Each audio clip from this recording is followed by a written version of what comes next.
வணக்கம் DPK tax. காவிரியோட தங்கையா யமுனா கதாபாத்திரத்தில் மகாநதி சீரியலில் புது யமுனாவாக வந்துக்கிறவங்களோட காட்சிகள் இப்போ தான் கொஞ்சம் கொஞ்சமாக வந்துட்டுருக்கு. அவங்க ஆரம்பத்தில் புது யமுனா அவங்கள ரசிகர்கள் ஏற்றுக்கலனாலும் போக போக அவங்களோட கதாபாத்திரத்தையும் அவங்களோட நடிப்பையும் ரசிகர்கள் ஏற்றுக்க ஆரம்பிச்சிட்டாங்க. இப்போது ரொம்பவும் சூப்பராகவே இவங்க நடிச்சிட்டு வராங்கன்னு சொல்லலாம். அப்படி புது யமுனாவாக நடிக்கிறவங்களோட உண்மையான பெயர் ஸ்வேதா குமார். இவங்க ஆரம்பத்தில் டிஜிட்டல் கிரியேட்டராக தான் தன்னோட ஒர்க்கை ஸ்டார்ட் பண்ணியிருக்காங்க. தன்னோட சோசியல் மீடியாவில் ரீல்ஸ் வீடியோஸ்லாம் போட்டுட்டு இருந்தாங்க. அப்படியே ஆட் ஷூட் ஃபேஷன் அப்படின்னு அதுலேயே ரொம்பவும் பிஸியாக இருந்திருக்காங்க. ஜிஆர்டி ஆட்லாம் இவங்க பண்ணியிருக்காங்க. இந்த டைமில் தான் இவங்களுக்கு ஹே மின்னலேன்ற ஒரு ஷார்ட் ஃபிலிமில் நடிக்கிற வாய்ப்பு கிடைச்சிது. அதை சூப்பராக பண்ண இவங்க அதுக்கப்புறம் யூடியூப் ஷார்ட்ஸ் ஃபிலிம்ஸ் வெப்சீரிஸ்லாம் பண்ணிகிட்டு இருந்தாங்க. 2023ஆம் ஆண்டுக்கு இவங்களுக்கு பெஸ்ட் இன்ஃப்ளூயன்சர் விருதுமே கிடச்சிது.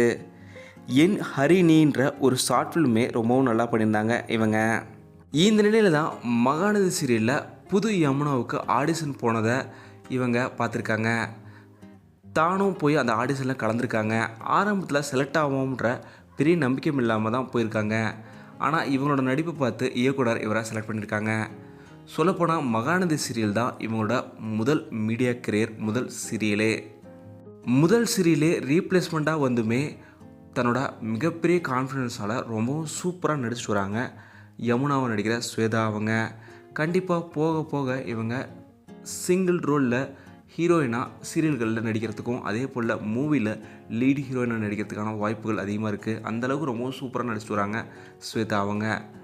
மேலும் பல சீரியல் சினிமாக்கள் நடித்து மிகப்பெரிய அளவில் உயர ஸ்வேதா அவங்களுக்கு டிபிகே டாக்ஸ் சார்பாக எங்களோட மனப்பூர்வமான வாழ்த்துக்களை தெரிவிச்சுக்கிறோம்.